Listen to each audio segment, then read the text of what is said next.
Toastmaster of the day, fellow Toastmasters, and honored guests. The author, C. Joy Bell, once wrote, "The only way we can live is if we grow. The only way we can grow is if we change. The only way we can change is if we learn." I've been a doctor for over 30 years, and I've treated thousands of patients. I've seen some miraculous cures and some heartbreaking failures. I've seen people at their best and at their worst. Throughout my career, I've learned many important life lessons that have made me a better doctor. But you don't have to be a doctor to benefit from the experiences I've had and the lessons I've learned. Today, I'd like to share with you 3 important life lessons from a doctor. Lesson number 1, always put the socks back on. One day, I was called to the emergency room to see a patient. The patient was a cute little old lady with a beautiful crown of silver gray bushy hair. She had passed out at home. Fortunately, she didn't break anything. I began to interview her, but she wasn't very talkative. I came to the conclusion that she was demented and that I was not going to get much information out of her. I proceeded to examine her from head to toe. Towards the end of my exam, I took off her socks to check her feet for swelling. Seeing none, I turned to leave the room. Before I could get one step away, I hear this high-pitched, screechy voice behind me saying, "Doctor, where are you going?" I turn around to see my cute little old lady staring me in the eyes.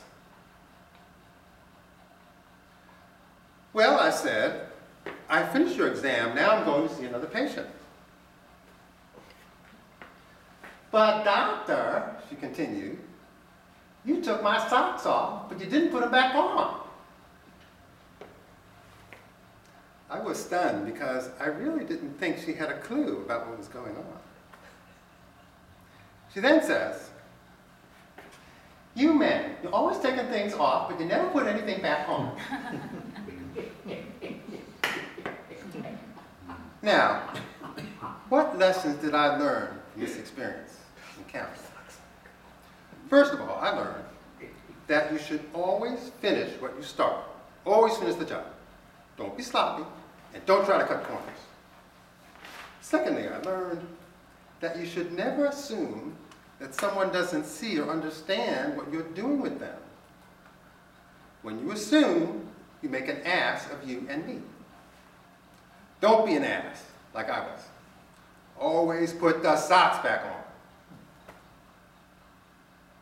Lesson number 2, speaking of assumptions, you should never assume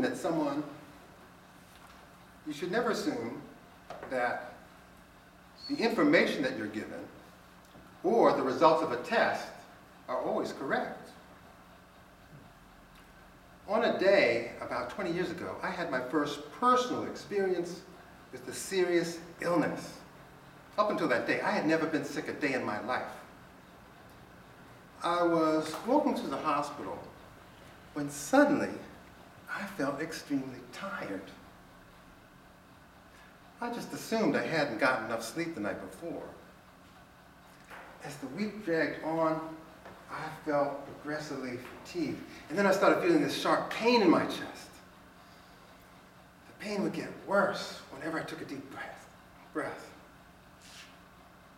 I went to my doctor, who examined me. Didn't find anything wrong. He thought I probably just had the flu, but just to make sure, he sent me for a chest x-ray. I went to get the x-ray, and then called my doctor later to find the results.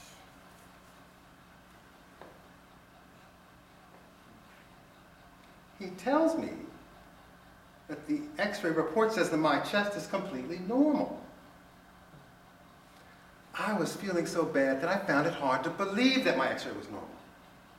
To confirm my suspicions, I went down to the radiology department to look at the x-ray myself. When I looked at the film, I was shocked at what I saw. My lungs looked fine, but my heart had this strange, unusual shape to it.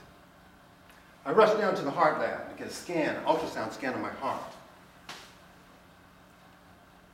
Whoa.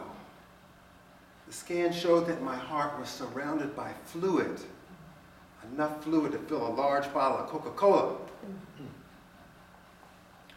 I had made my own diagnosis. I had pericarditis, a viral infection of the sac that surrounds the heart. I had caught it from a patient I had seen a few weeks before. Fortunately, I did need a drainage procedure, and I gradually improved over the next month. What I learned from this experience is that we cannot always accept what we see, hear, or read as being true without question. We need to use our good judgment to analyze the information that we receive before we accept it as fact. I also learned that we're all human and that any of us can get sick at any time when we least expect it. Make sure you have good health insurance. Lesson number 3. Stuff happens. Things happen that we cannot easily explain.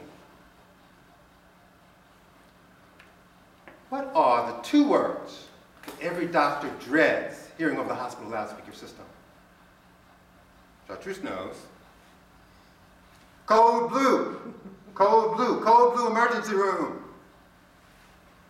I was a young resident doctor on call for the hospital response team. I rushed down to the emergency room to find an elderly man who was in full cardiac arrest. Insert the intravenous tube, start your chest compressions, insert the breathing tube into their lungs. Everyone was doing their part to save this man's life. We brought in the defibrillator machine to shock his heart back into rhythm. Everyone clear the bed. Shocking, 200 joules. Shocking, 300 joules. Nothing was working. We continued our resuscitation attempts for over an hour. The EKG remained flatlined. He had no pulse. He wasn't breathing on his own. We finally came to the conclusion that our efforts were futile. Let's call it, we all agreed. Time of death, 3:55 p.m.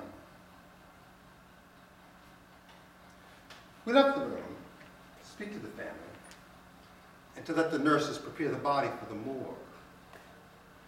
We were just about to speak to the family when suddenly one of the nurses in the patient's room started screaming, "He's still breathing!" We rushed back to the room to find, to our astonishment, the man was breathing. I felt his wrist. He had a pulse. I hooked up the EKG machine. He had a rhythm where he had been flatlined for the last hour. We resumed our resuscitation efforts. We were able to stabilize him and transfer him to the intensive care unit. Over the next few weeks, he gradually improved, woke up, and eventually left the hospital. To this day, I could not come up with a medical or scientific explanation as to how this man came back to life from what was certain death. His dramatic recovery was a true miracle. How many times have we heard of things happening that could not be easily explained? How many times have we heard of people surviving against impossible odds? Stuff happens. Miracles do happen. In conclusion, I've talked about 3 important life lessons from my career that we can all benefit from. Number 1, always put the socks back on. Always finish what you start to the best of your ability. And don't be a you-know-what. Number 2, Never assume that the information you're given is always correct. Use your good judgment to analyze the information you were given before you accept it as fact. And please make sure you have health insurance. We're all only human, you know. And finally, believe it or not, stuff happens. Miracles do happen. The author, Mary Oliver, gave us some good advice as to what to do when we encounter important life lessons. Pay attention. Be astonished. And tell about it. Thank you, Toastmasters.